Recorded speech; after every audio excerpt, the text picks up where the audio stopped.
Well, ladies and gentlemen, not only do driving instructors get us on the road, but they get us to Hannah Park, here, the home of SHOTTS Born Accord. Now, John, you're not my driving instructor, however, you're the manager here. If we want to speak of rides and journeys, it's been a wee bit of a tricky one so far in the West of Scotland Premiership. How would you assess it in as much as you can, and is there then signs that there's more to come for the team so far? Yeah, but I think everybody expected it to be tough for us, in all honesty.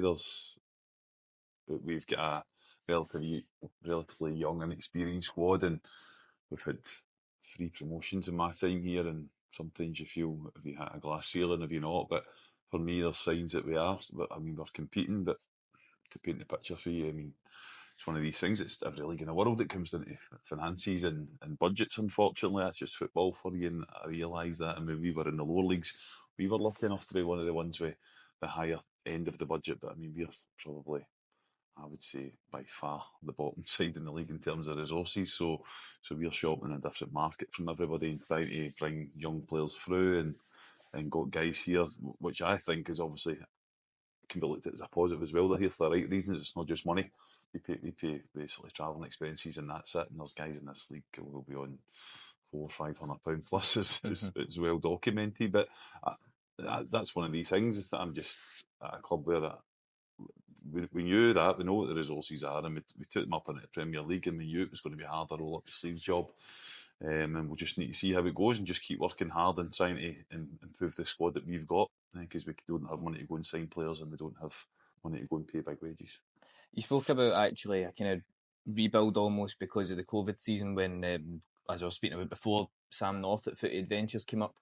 Do you think that somewhat contributes to maybe the lack of finances and resources that you now have? And I know, like you say, you've had 3 promotions, so ultimately you are kind of below the rest of the teams that have maybe been established here, but do you think that's had a bit of an effect now looking back? Aye, well, looking back to the COVID time, we were in the league below the Premier, the one that we got out of last year. We finished second, and it was Darvel, Cumbernauld and Blantyre, I think, and once the season get called short, I think Blantyre had only played like 10 games or something, and I think we were in 4th place with loads of games in hand, if I remember right, and we felt we had a good chance of catching some of the teams above, but the way it happened, it was just one of the things, and they decided the 3 teams would go up, and we missed out, so at the time I was quite fat about it, but and then what happened from that point of view is we've only got a few guys in our committee, a couple of older guys, and don't mind me saying that, who don't keep in great health, and it was just, that was an unknown time, wasn't it? And they felt it was a big risk and wanted to withdraw from the leagues, and they gave the clubs options of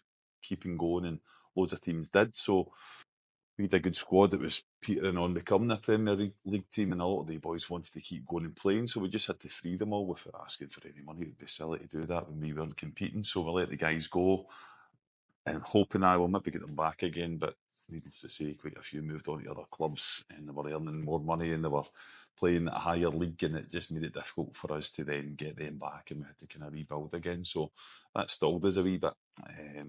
But since then, we just went and worked hard again and built a team, myself and Martin Devlin and Derek Barnes and Willie McElhone, the coach. We've just went around and tried to pick some good young lads who are hungry, and again, ones who don't chase the money, because we can't give them money. It's simple as that. It's my first opening line when I'm negotiating with a player is, if you're coming here, just don't be coming for the money, because there's none. Come and enjoy your football and get experience, and it's worked, because I enjoy working with the group of players we've got. They're all honest and they're all hard working. You spoke then about it there as well, the jump from the Championship to the Premiership is definitely something that's talked a lot about in England, when it comes to finances, parachute payments, quality of player coming in. How would you then compare all that? And you've kind of mentioned that a wee bit, but how would you really compare that now down to the 6th and 7th tier of Scottish football? I really do. I think there's loads of similarities to it. We were, probably the season we've come up was one of the most difficult, though, because you had Drumchapel won the league. They beat us by a point, and we split them in Johnsonborough, who are, there's no secret about it, they've got huge resources, so they two get into the Premier. Were already prepared, they were at a good position where they could go and compete and sign loads of players, and we couldn't. So normally, if you get a club going up for the English Championship, or the 3 clubs going up, you think, they're going to be in a fight to stay up. Whereas us, we knew for a fact they two weren't going to be anywhere near the end of the table we're at. So it gave us a different challenge altogether. But we were just absolutely thrilled and felt, I've got to be honest, I think it was an incredible job by the boys to get out of that league last season. It was nobody really expected it at all. They were tipped to get relegated at the start of the season by most of the kind of guys who do like the podcast like you do. So it was good to kind of go and prove a lot of people wrong. But this season, as we said, it's just been a real tough start to the campaign. But we've not. I hope I'm not cursing this year because we get a game obviously this weekend, but we've not took any real hammers. We've been in every game, and it's just been the fine lines, the fine margins which you find a game. You go and step up a higher quality of football. We're getting punished by top players.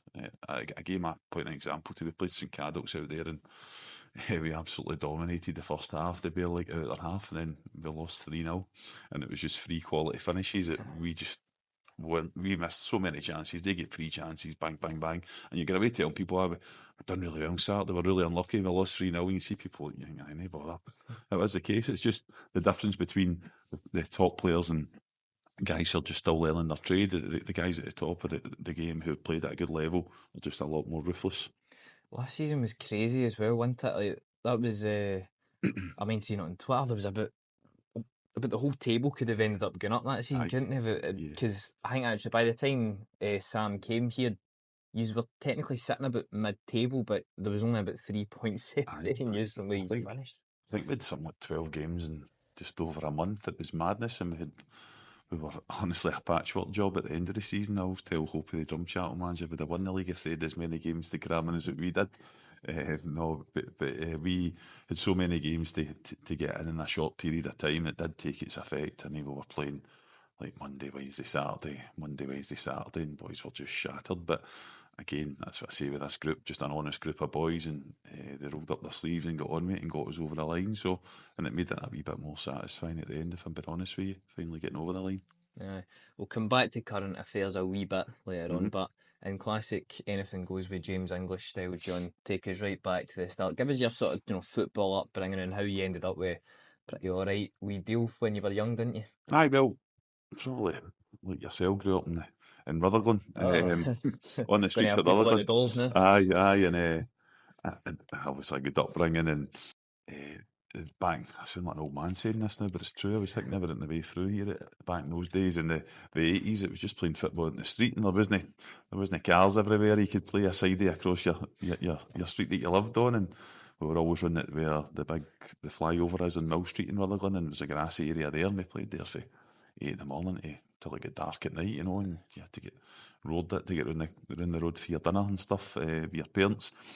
And my dad had played professional football when he was younger, and so had his dad, my granddad. And my dad was really supportive and never really pushed me towards going to the kind of structured setups. He just wanted me to enjoy football, and I actually think that was really, really good. I know it's cheese now, and you get into pro youth at a young age, but my dad just let me go and play with my mates. And when I said to him I wanted to go and join a team, that's when he put me in. I don't think I started playing boys club football until I was about 11 or 12. So I was a real late developer for that point of view. In my first year, I sat on a bench for the full year until, you get yourself into the swing of boys club football. But my old man, as I say, probably biggest influence in my career was travelled up and down the country with him as a young boy, all these trials. And when I did get into the youth football side, he never missed a game. And I remember him coming in for work, bogging, electrician, raggling walls all day, shattered, getting quick shower, get me in the car and drive to wherever we were going. You look back at it now, you go, the sacrifices they must have made to get your games, but that support can only stand you good stead, you know what I mean? And then at the end, when I started playing senior football, my mum was at all the games, and then my sisters and my granddad and stuff like that, so I had a good family network support. But yeah, basically football back then was just the best days of your life, just fun, just at playing with your mates and learning the game on street football. So that's probably one wee thing that, again, old school here, I feel that's missing these days. Kids don't get that chance to go and to have so many touches of the ball when they're going to training, but they're not getting as many. And it's something that when I do any wee one-to-one sessions up here, try and get the kids as much touches of the ball as you can, because that's the only way you learn. It's interesting actually, because Dom Thomas at Queen's Park speaks very passionate about that. He was in the Daily Record when he was back in Kelly talking about it, and because he's got sort of coaching classes and that, and he's got a very big emphasis on just playing because he played down at the circuit in Cambuslang pretty much, and he thinks, because he ended up at Celtic when he was young, and it was just, he went from just playing with his pals to drill, you're going Yeah. to play this sort of way, and then he got cut because he was too small, frankly. Yeah. So you say there then that when you've got young guys coming in, that you've got maybe an emphasis on that sort of stuff? Yeah, and I just say to them, they come here as well, that use your weaker foot and get as many touches of the ball. You make a mistake, who cares? You're here to make mistakes and learn, you know. And because at their own team, let's be honest, I think I want to get a game at the weekend. I want to show my coaches I'm good. So when I'm taking them here, they're not here to impress me. They're here just to learn. So I just encourage them to make any mistakes that they do, and just to learn from it. Just don't worry about it. Right, we'll do another 10 with your left foot now, and it doesn't matter if you're trying it over the wall out there. We'll go and collect the ball. It's the only way they're going to learn, and it's a less pressure environment, I suppose. And that's what we had when we were younger, in the street with your mates, because it didn't really matter. It was a bit of fun. Whereas now, sometimes kids can maybe be overcoached, and I know the SFA and stuff do a great job with their courses and good coaches out there, but there is always that wee element of pressure trying to impress, and you've got a crowd at the side of the pitch now. You go and watch kids' teams, and the parents are there, and some of the parents are getting carried away, rolling and shouting, and some of the coaches and all, and it just makes me cringe. I think let them at a young age definitely need to enjoy their football, and that was another thing my whole man done. I think his dad was harder than him when he played. But my dad never opened his mouth, and they would just get in the car and they would go, "How do you think you done?" And I'd say, "Oh, well, I wouldn't say I thought you were poor or this or that." It was always constructive criticism, and that was great for me. Yeah, I also started at about 12 years old and lasted 13 months in the game, but we won't, as I say pretty often on here, that is a story for another time. But you speak about overcoaching actually as well. Mm-hmm. Not even just the overcoaching, but do you think maybe the attitude of some coaches further down the sort of youth systems are a bit iffy? Listen, I hear some horror stories, and it does. You can't believe it when you see it. We've got a great academy here, and all the coaches, I'm on the chat with them. I love seeing their enthusiasm and stuff, and I know they are of the mindset of letting the kids play and enjoy their football, and I know that's the SFA kind of that's a ethos, is going to let kids enjoy their football and let them play, and that's great.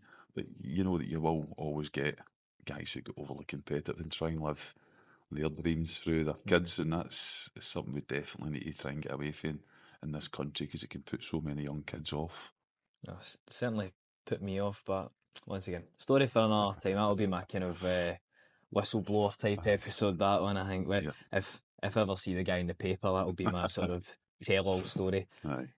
The big sort of club that you played for in your career as a youngster as well was Ipswich. Now, how does that happen? How do you end up at pretty much the furthest away club that you could pick as well as a youngster? How did that come about? Tell us about that. I was playing with Ayr United boys club.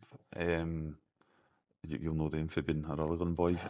And we had a really good side at the time, and we were doing well. And basically, Joe Gawkin was a scout, came to watch us at the time. It was me and a big lad, Steph Moffat, Feasco Bride. They took us down in obviously a couple of trials.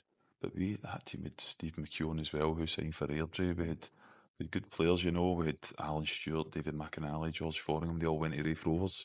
I was actually in at Raith Rovers. I'd signed an S form there.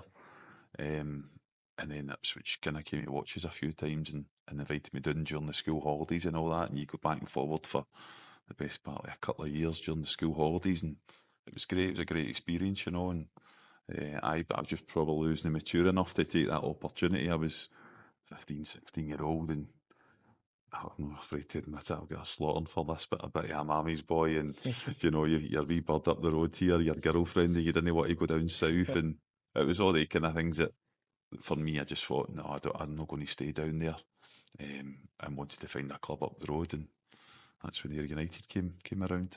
I find it interesting though, because that time for Ipswich was very. They had, is it 3 playoff losses in a row about the time that you were there? So, what was all feel about the club? I know, you know, whether or not you had a lot of interaction with the sort of higher up in the first team or whatnot, but how was the sort of experience around it? Because, you know, were they bringing guys in that maybe hampered your chances of getting in? And of course, it was Burley, the manager at that point. Yeah, George Burley was the manager. They had, I mean, they were signing, is it Boy Tarico? I think he came for like Spurs and stuff like that. They had Matty Holland and Kieran Dyer and Titus Bramble and all that. They were a proper team, you know what I mean? They were spending money, and they got promoted to Premiership that year, actually. So But again, you never know. Like they found out long term I had a problem that had probably been there for a young age. If I'd have stayed at Ipswich, that'd have probably get found, it didn't. You go to clubs up here who are, I've got the kind of medical background team that they do have down south, so that probably hindered me for that point. But it was a great experience being down there and seeing all the guys, and I actually remember sitting in the physio.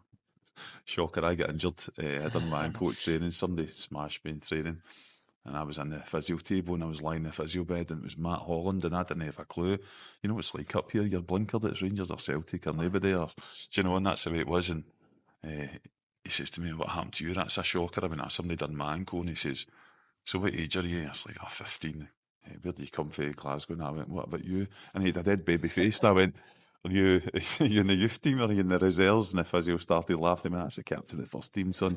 You'd stuck your foot in it right away. I remember phoning my dad, I can't believe I've just said to the captain of Ipswich, did they play for the youth team or the reserves?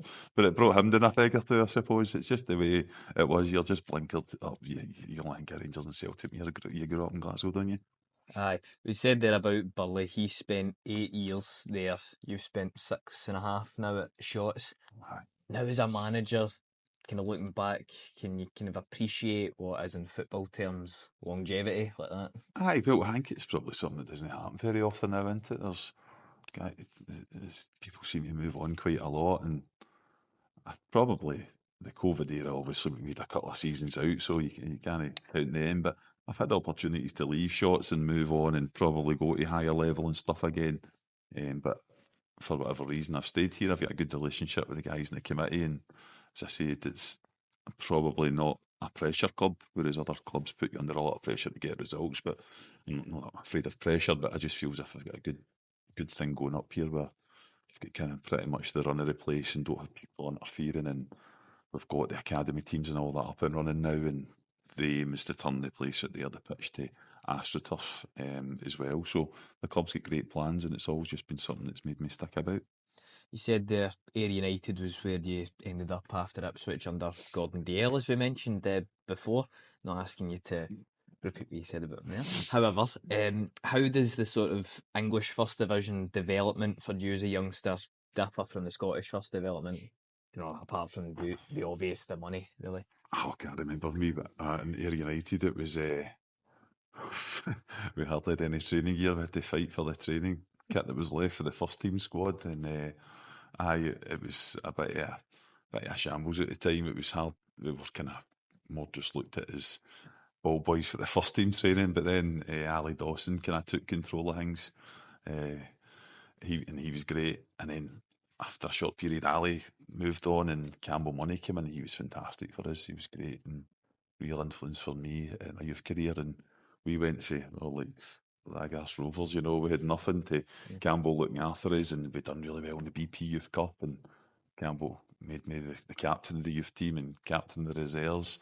And at that time then Bill Barr started putting a lot of money in, and Ayr were signing loads of big players like Yogi Hughes for Hibs and Pat McGinley for Hibs, and Glenrothes and the guys coming up for down south. It was just a real experienced squad, signing Gary Teal for, back then it was like $200,000, which was a lot of money, and Big Mark Campbell as well. To be fair for a club like United. Aye, but there was real serious money getting put in Ayr to try and push out the championship, and I think Hibs coming down that killed them. Hibs won it, and then the year I made my debut, Falkirk won it, and it was a really close race. I think Ayr done well, so it was just probably bad timing for me. It was the season I was kind of ready to make my breakthrough at Ayr.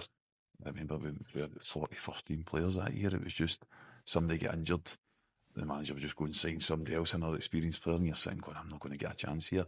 And I was always on the fringes because I was doing well with the reserves and training with the first team squad. But listen, I'm big enough and brave enough to admit it. For me to play at that level, I probably lacked a few yards pace. I was slow, I was stiff, couldn't move, and I tried everything to sort it. Went to sprint coaches. I think I'm the only guy in the history to go to a sprint coach and get slower. But I just couldn't run. It was just one of the things. I like to feel I was decent enough in the ball for a big guy. I was dominant in the air and good organiser, etc. And good usage of the ball. I just couldn't move, couldn't shift. So I realised that at an early age I'm maybe not going to play at that level, and that's why, again, through discussions with my family and stuff, I had a wee chance to move down the leagues and get regular football, and it was the best thing I ever done. I mean, I think you could pass for an Alan Stubbs lookalike personally. Jesus, thanks for that. You're not going to lift him now. Nice. We'll go back to the whole. Well, you ended up then playing for Dumbarton, which was your first place that you really broke through, and got a first team spot nailed down. You played some games. I spoke to pretty much all the managers about this because they've all had a sort of period in time where they've been sustained at the one club. Dick Campbell spoke about it because he was ultimately at Arbroath for a number of years and he had pretty much the same guys the whole time. We also then spoke before and said you kind of spent 2-year stints at each club. How though important for you, and even spending 6 now at Shotts, is that being comfortable at a club and being grounded in a club and being sort of used to your surroundings that we don't see ultimately as outsiders or supporters? Aye, well, I think there's loads of influences on that. Obviously, when you're a player, managers need to like you for you to stick about long enough, and you can have wee fallouts and arguments, and or depending who they're signing. Again, I went to Dumbarton for Ayr, and we won we got promoted for the 3rd division. It was amazing. But again, then they signed Neil Collins, who was my big mate, and he was coming through at Queen's Park and ended up getting a move to Wolves and Sunderland and Leeds, and he's Raith Rovers manager now. And I was like, right, it had to be a bumper that we'd sign, but that's football for you. So it was him and Big Neil Duffy. So that kind of took over the centre half partnership. So at Dumbarton, then I thought, right, well, I better go and get games again somewhere else. And that's just one of the things in football. It's the nature of the beast. It's how football works out. Probably get a wee regret. I went to Cowdenbeath and the pitch suited me. It was tiny, and I could just go and win headers and keep the ball. I didn't need to run too much, and I was liked there. I was a kind of vice captain at times and stuff. And I decided to move on to come closer back through here to sign with Stenny. And I loved my time at Stenhousemuir. That was the crazy gang 2005 team. But it couldn't be fun. I was loved, and I'd probably played a good few years there.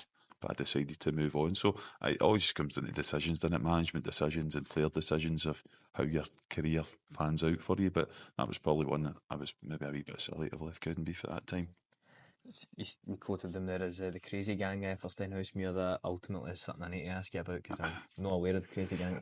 No, we just said we had some team. We had Paul McGrillen, God rest him, and John Paul McBride, Colin Cram, Joe McAlpine, Big Murph, Paul Murphy, guys like that. Jim Mercer. It was just a great team, and we started off the league campaign flying, I remember, and we were miles ahead of everybody, and then the wheels just came off the wagon. Rumoured to be after a Christmas night out, but I can't disclose too much about that. But it was just an interesting time, a great club, great changing room, and loads of experienced players. And I always remember we had the fans and stuff were right buying into it. It was just a good vibe and a good feel about the club. And then after Christmas time, as I say, the wheels came off the wagon. We ended up losing in the playoffs that year.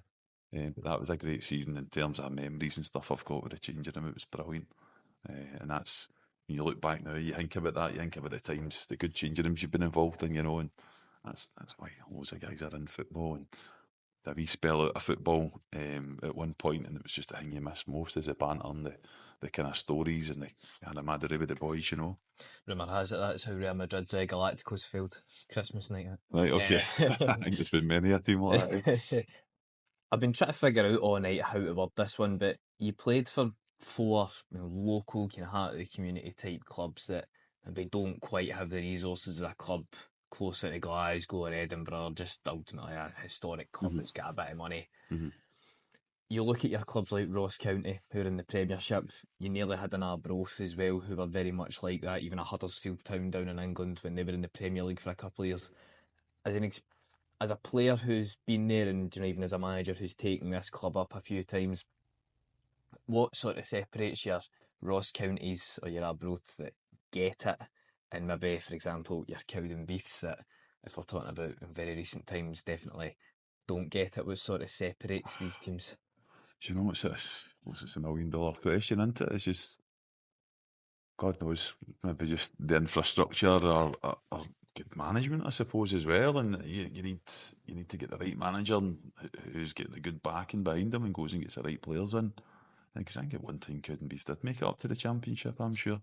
Wasn't it too long ago as well? They were sitting nice, and then just throughout the years, so whatever's happened, they plummeted down, and it's it's a shame, you know, and even Albion Rovers will be playing in a few weeks, you know.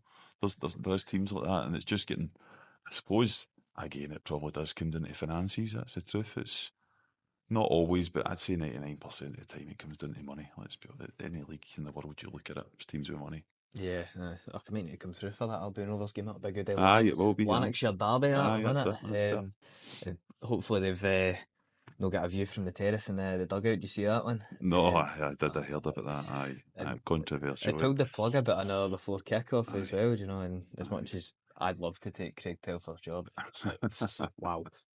You played for Cowdenbeath and Stenny, and then you dropped down to Cumnock, and was that almost your kind of period you spent out of football, you said there? Like, what? Shortly was after that, decision, my hip was giving me. I knew my hip was knackered, and I wasn't going to even sign for Cumnock, and again it was Campbell Money who took the job there, and Campbell was saying, some name, isn't it? aye, and Campbell, as I said, had been great to me and a good influence in my career when I was younger. And Campbell was saying, come in, you'll enjoy it. And the Big John Dempster, another local Rutherglen boy, a couple of guys going through. There was another David McAnally, a guy who I'd played beside as well. He was travelling through, and I thought, do you know what, I'll give it a bash. And then Campbell, I had a few offers to say senior, but I thought, no, I'll go because Campbell's here. And then Campbell, after about 12 weeks, got the Stenhousemuir job and went back the way. And I'd be worse. We'd started well. It was the first year of the Super Premier in the juniors. And we started really, really well. And Campbell left. And then Campbell had said to me about me possibly going back to him with Stenny. And Mark Shanks came into Cumnock and he'd heard this. And just for whatever reason took a dislike to me, thinking that I wanted to go back with Campbell. And then I got injured. And that was, my hip was really, really playing up when I was at the team, and I just thought, nah, I'm just going to call it a day. I did go back and play a few reserve games with Stenhousemuir at the time to try and win a deal, but I knew myself I was half fit and I could hardly walk after a game, and I was in agony. And I went to see the consultant, and they told me I had really bad arthritis in my hip and I would need it done. So I had a bit of a time away out of football, and as I said to you, it was long Saturdays, put it that way. Cumnock Juniors, man, a club never short of drama, are they? I loved it there. I loved it there as my short spell as a player, but as a manager, it's great. It's a right community club. You're talking about community clubs. That's a proper community club with a proper support when you're doing well for them. But like any club that's got a proper support, if it's no going well, they can be tough on you. But they were great to me. Are they Auchinleck's rivals, if I get that Yes, right? yes, That's your kind of big classic. You've got your three quite close by. You've got Auchinleck, you've got Cumnock, you've got Glenafton. And Glenafton had a wee bit of money put into them as well, actually, or am I thinking of somebody else here? Yeah, well, over the years I have, yeah. And, they've got a good stand and all that, though, you know, they've got good hospitality and all yeah, that. Yeah, the hospitality is really nice in there, aye. That certainly takes a wee bit of money, like we said. Definitely. Point blank was the first difference you realised when you dropped from seniors to juniors, whether that be on the pitch, off the pitch. I know ultimately you had Campbell there with you, but was the first thing you go, oh, this is a bit different? Probably the facilities back then, but the facilities now at this level are getting a lot better. But at that time, it was kind of, you were going and playing in proper stadiums and stuff, and then you would come down to the pitch. But at that time as well, it used to play like the old League Cup. I remember going to Cumnock and we were away to like teams like Embarking and Kellows and stuff, and I was like, where is that? You'd never heard of half from, you know. And does it exist? Aye, but it was really good. I really enjoyed that, and I've always said that to people. If I was ever to stop doing what I'm doing just now, I'll always go and support a club at this level. I wouldn't be bothered with your old firm teams and stuff like that. Rangers, I'm a Rangers fan, so I wouldn't like watching them these days anyway. But no, I would rather go and watch a lower level team, and I like the whole kind of feel you get, you know, the community feel it, and it's good. It's obviously affordable and everything about it. I just really like it. Yeah, if that is one thing that this podcast has brought me, because I came into it, you know, with the gift of the gab and thinking, right, we're going to get monetised within the first year, we're going to be famous and all that, you know, we're eventually going to be on Open Goal. But actually, about 3 episodes in, I realised the fans really love this, and they actually, you know, even having Stuart Petrie and Darren Young on quite early, you know, who, you know, for me, that was huge to have them on Trozen at the time. They're still in Albion, of course, he's at Clyde now. You should be expecting a wee call soon as well, actually, but for a wee catch up. If that's one thing it's done for me, it's like it's really I used to just maybe check Celtic and maybe East Fife, but Now I'm looking at all the leagues. Aye, Do you know, aye. like if I'm in at work and it's maybe half time I'm there, or I'll put open all mics on instead of just one commentary, because I want to know what's going on at Aye, Stenhousemuir aye. and Yep. Stranraer and all that. It's quite addictive, it is, it definitely is, and I just love how you can hear all the shouts of the crowd, and Aye. I was at Queen's Park in Partick Thistle actually. Would that have been last week or 2 weeks ago? Nearly about 10 days ago, maybe actually it would have been.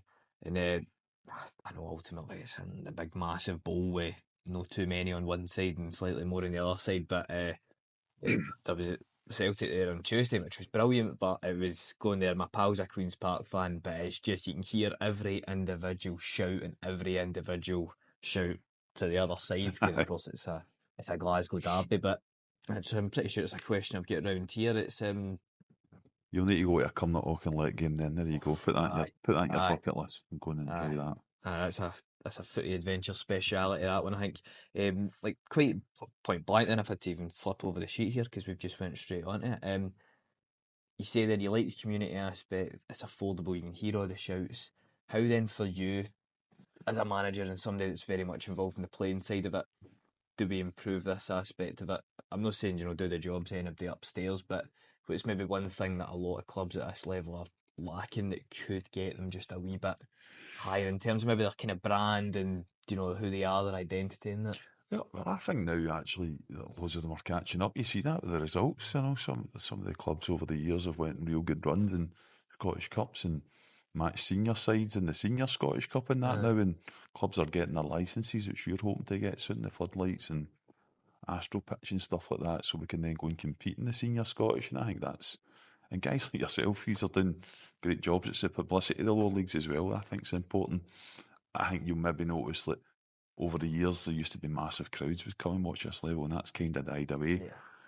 Pardon the pun, it's probably because it was an older generation that supported these levels now, and unfortunately over the years it's dwindled down, but it's something that could probably be better. But I just don't know if in Scotland you can ever get away from taking people away from their senior teams to come and watch this level. But by having your social media presences and stuff like that is really important, and the good facilities, and I feel the brand of football is a lot better from when I first went to the juniors. It used to be proper old school big cloggers that would go and give you a dull one or smash you. It's different now. There's a lot more football played, and you've seen over the years Darvels and stuff going and beating Aberdeen, and I mean there's stories out there that Irvine Meadows have went in good runs and senior Scottish Cups, and Auchinleck, another one who've done it. It's doable because there's not that big a gulf between. Maybe I'm disrespectful here, but I would say League One, League Two, and the league that we're at, and the Lowland League. There's not a hell of a lot in between it. There's some teams that are obviously elite at those levels, but the rest are pretty close by, and most of the guys that are playing in our league now have all been professional. Well, Dick and Stuart have always kind of spoken about that because they're at part-time clubs and ultimately they don't really want to go any higher than that.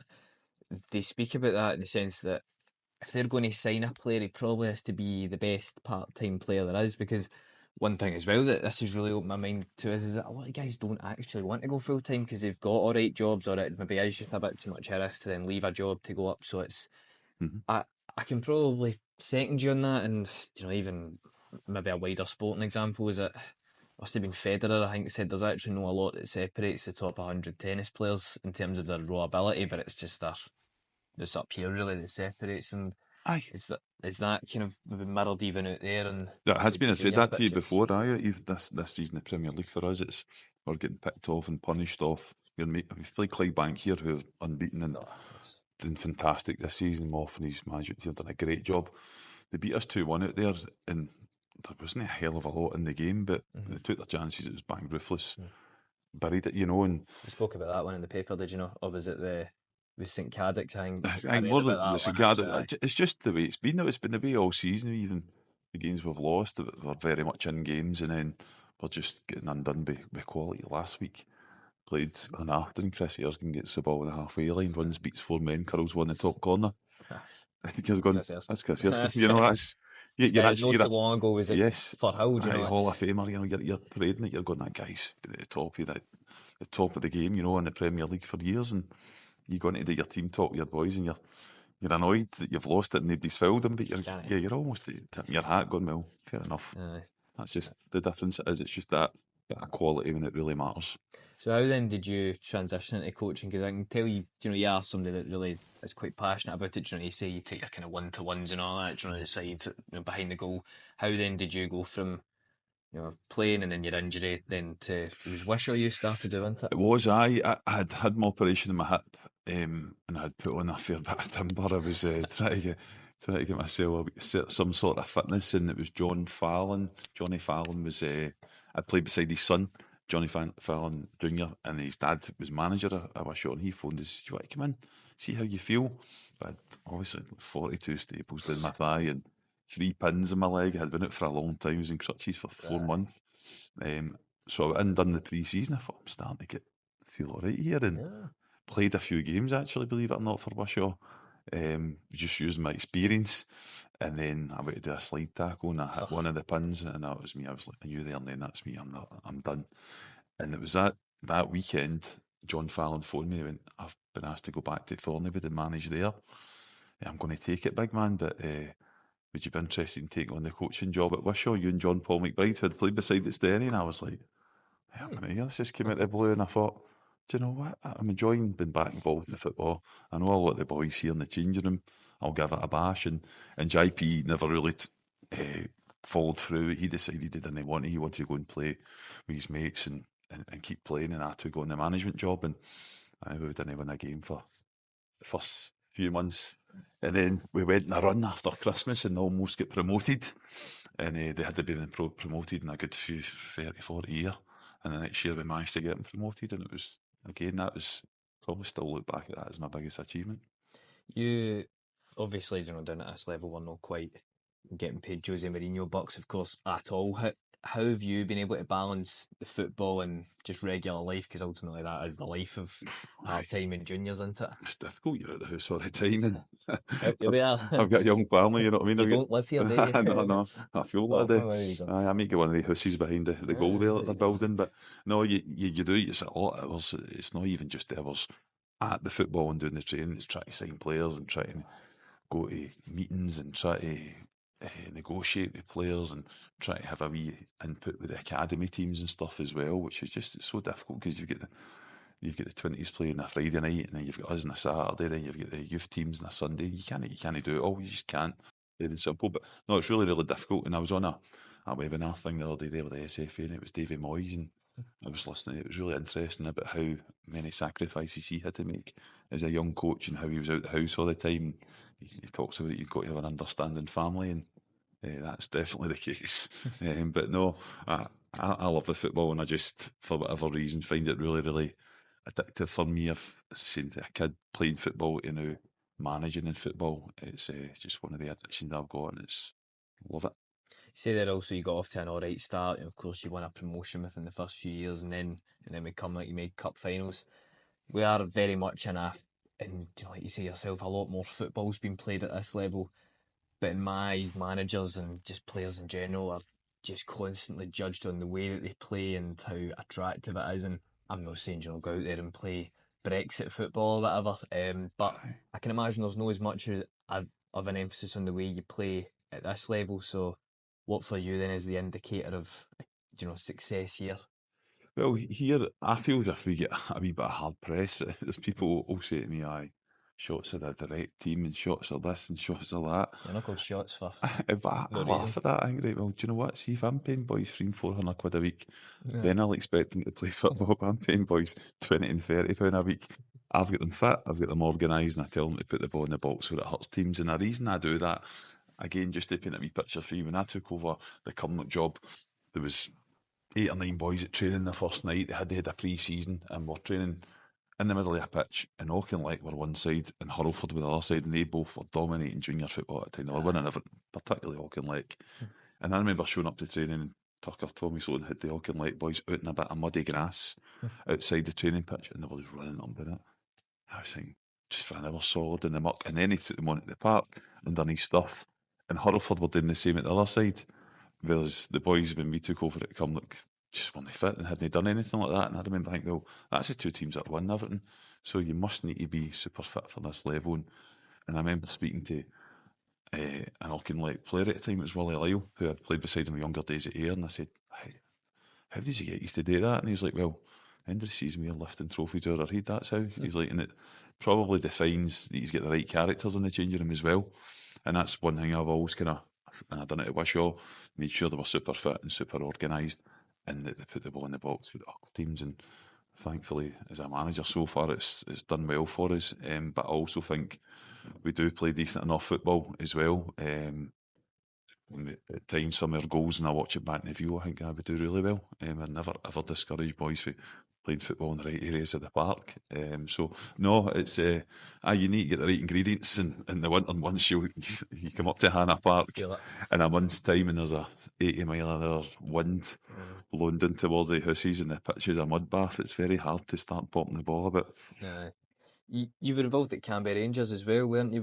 Were you a coach there? Was that where you were not? So I left Cumnock. We'd won a league at Cumnock, done well, got a few finals, got promoted, done well the first season. The second season we started poorly and had a wee bit I wouldn't say I wanted to go and strengthen a few areas, and I don't think the club were willing to back us at that time.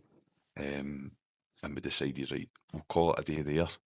And I'd been doing the travelling back and forward for a long time. Took a bit of time out, and Paul had phoned us and he said, look, I've got my management team in here that you want to keep your eye in, come in.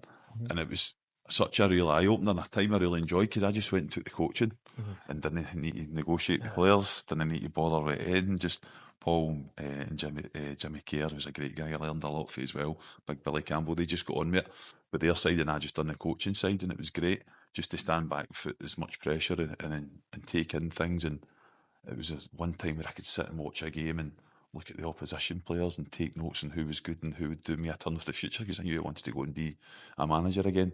Whereas when you're a manager, you're just engrossed in your own team. And it was great. I done it for about 6-7 months, and we got promoted into the Premier League. It was great. I really enjoyed it. And then the SHOTTS opportunity came up, and I had that freshness back and that wee urge to get back in it, because it takes a lot of you people to understand it. You're up to coming up back and forward 3 times a week for a couple of years, and as I say, they did have a big fan base who were great with me, but towards the end there was a wee bit of pressure because we weren't doing so well, and you do start to feel it. So it was nice to sit back and relax and enjoy it again. And then when I came here, they had been relegated a couple of years in a row, and it was just, can you try and get us back up? We know it's going to take a bit of time, and thankfully we've done that. It's certainly stuck, hasn't it? SHOTTS is stuck. How do you last this long at a club, though, especially in today's modern age where it's just turnover after turnover? I'd love to know what the average sort of lifespan of a manager is. It must be something like about 10 months or something. So how do you do it? Well, first of all, you need to be successful, don't you? Or you get your jotters. But no, we've been lucky enough to be successful, but there's a real bit of patience here. Like, there was a period 2 seasons ago, we'd lost 5 or 6 in a row, and I was thinking any other club would have been getting asked questions, but the guys here were, what do you need? How can we help you? And just stick to it, and we managed to stay up, and then the next year we get promoted, and that's, sometimes it is just a wee bit of patience for committee, and also a bit of patience for the manager as well, not to push the panic button. And no, that's probably a bit of both. It's got to be patience for both sides. You've also got to enjoy what you're doing. How much more mellow the game of football would be if we actually just stuck by managers for once. Well, you've seen that over the years. I mean, you look at the Man United situation. Moyes was chased out the door, and now who's to say that was the right decision? I even think at Rangers as well. It's because ultimately it's the guy isn't actually doing any better than the guys before him who get sacked after a year. But if you want to look at financial situations as well, one, can they afford to, but two, this can't keep happening. Exactly. I mean, I'm just going to stand back and let them do it, of course. But it's quite mental, but isn't it? And even at this level. So at this level, can it be a bit kind of cutthroat, even with other clubs as well, or are most clubs fairly patient, would you say? No, it can be quite cutthroat here as well. I think, again, tends to be the teams with more investment in it, and with money comes pressure. It's as simple as that. If you're not, and clubs with big crowds, like Pollocks and stuff like that, I mean, get 1,000 people coming to a home game, and you can feel it there. If you're not doing well, they would let you know. And it's the same way. Even I was laughing a few years ago, and it was Tucker at Auchinleck. I mean, the amount of trophies Tucker's won, and it started poorly, and you were reading on Pine Ballroom stuff like that, like people saying he should go, and I'm thinking, how crazy is that, you know? And then all of a sudden they went in this run and they started winning games again, and everybody shut their mouth. But that just shows you if guys like that aren't immune to it, then neither am I. So I suppose it's what keeps you on your toes as a manager as well, and as a player, it gives you that wee bit of hunger. It's like a wee bubble you live in. You live in the junior world where you think everybody is watching what you're doing, but you can tell guys in the work, who's it you manage? Shotts, Bonaccord. Juniors, are they a boys club team? They don't even know what the level is, you know? Academy as well, aren't they? Yeah, So there you go. yeah, well, but it's amazing. It's just that you're in that world of football bubble where your whole weekend depends on it. In fact, your whole week depends on it. If you win or you lose, that's one thing I've got a wee bit better at managing over the years. Is I used to fall at everybody if they lost, but now I'm a wee bit calmer.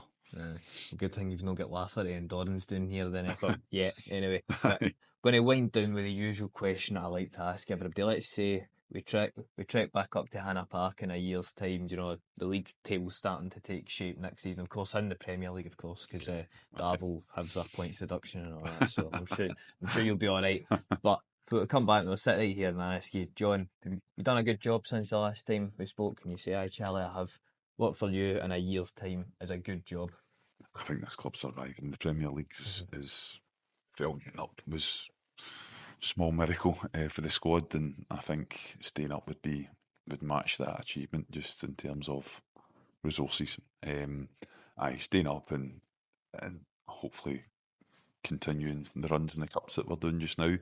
We've exited the Scottish, but we're doing okay in the West again. Last year we got the semis, so I always say that you like a wee cup running and to do well in your league, but I'm being realistic. I know this year for us to stay up in this league is going to be a big ask, but I get faith in the players and they've shown me signs that they're more than capable of it. So with a wee bit of luck, staying injury free and battling through the winter months, hopefully we'll be there.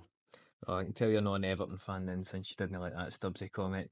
Anyway, John, it's been an absolute pleasure. It's nice to be back in the junior level. It's just nice to be back at interviewing. We've just had a couple of unfortunate situations, let's say, with other interviews. I mean, guys just blank you all the time and all that. You know, you get a couple in the pipeline and they just didn't happen. But we'll get back more consistent, and I quite like this level as well. I'm not sure there's many better kind of wee clubhouses in this right enough at this level. I'm sure there's some with great character. I'm sure there's no many more proper dressing rooms down the stair as well. But listen, mate, it's been an absolute pleasure. Thank you, mate. Good man. Cheers. Thank you.